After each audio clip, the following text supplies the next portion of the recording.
Next time you see this plant in your backyard, don't cut it down, because this is the best natural painkiller you'll ever find. Some people even compare it to morphine. This common plant is called wild lettuce and was commonly used by Native Americans 2 centuries ago for both food and medicine. So today I'm going to show you how to make a simple wild lettuce extract to keep in your medicine cabinet and use whenever you need it. Now if you take a leaf or stem and squeeze it, you'll see a white substance coming out. This is where the potency of the plant lies.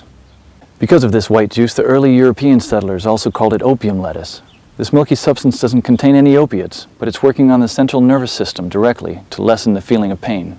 Nowadays, many people are turning their attention back to this lost knowledge and use it as a replacement for addictive prescription pain medicines. So let's avert our gaze from our modern survival thinking for just a bit and look at how our great-grandparents did it 150 years ago. This is exactly the kind of information I found in this 350-page book called The Lost Ways. This is probably the only survival book I've actually enjoyed reading. You won't believe how many survival things we've lost to history. I found the wild lettuce on page 113 and decided to make my own painkiller. I collected about 50 leaves today and washed them thoroughly.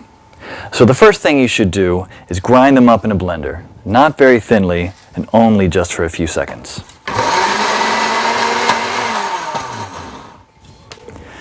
Place the ground leaves into a wide pot and add just enough water to cover them.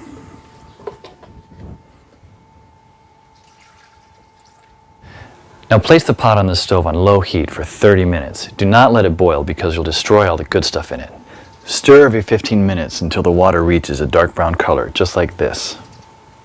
Now pour the substance while still hot into another pot through a strainer. Almost none or very little plant material should get through it. Try to squeeze as much water as you can while the plant is in the strainer. This solution contains all the core elements of wild lettuce, especially the pain-killing essence, but not concentrated enough yet. So in order to obtain this essence, you should warm it over low heat again until the water is vaporized, basically dehydrating the solution until it becomes a paste like this. Be careful at the end when there is little water left. You should not burn the extract at the bottom of the pot. What you should have now here is pure wild lettuce extract. You can pour it in a small glass container like this and put it in your medicine cabinet for later use when you'll need it. Wild lettuce is unscheduled by the FDA, meaning it's legal to grow, own, and forage without prescription or license, just like how the Native Americans used to heal their pain. In The Lost Ways, you'll find lots of these common and valuable weeds with pictures, how to identify them, how to prepare them, and how to use them, all with different medical effects. Because when the medical system collapses, this will be the only option you have to heal yourself. I personally happen to know the man behind this book. Claude is an old-fashioned guy by any standard. He lives with his wife and 2 children in a log cabin he personally built. Cooks outside on an open flame in a cauldron most of the time, and all of his clothes are handmade.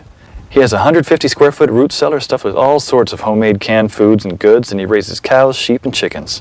I thought several times to myself that this guy will never be troubled by any crisis, because the coming crisis we all prep for is what folks 150 years ago called daily life. No electrical power, no refrigerators, no internet, no computers, no TV, no hyperactive law enforcement, no Safeway or Walmart. They got things done or else we wouldn't be here.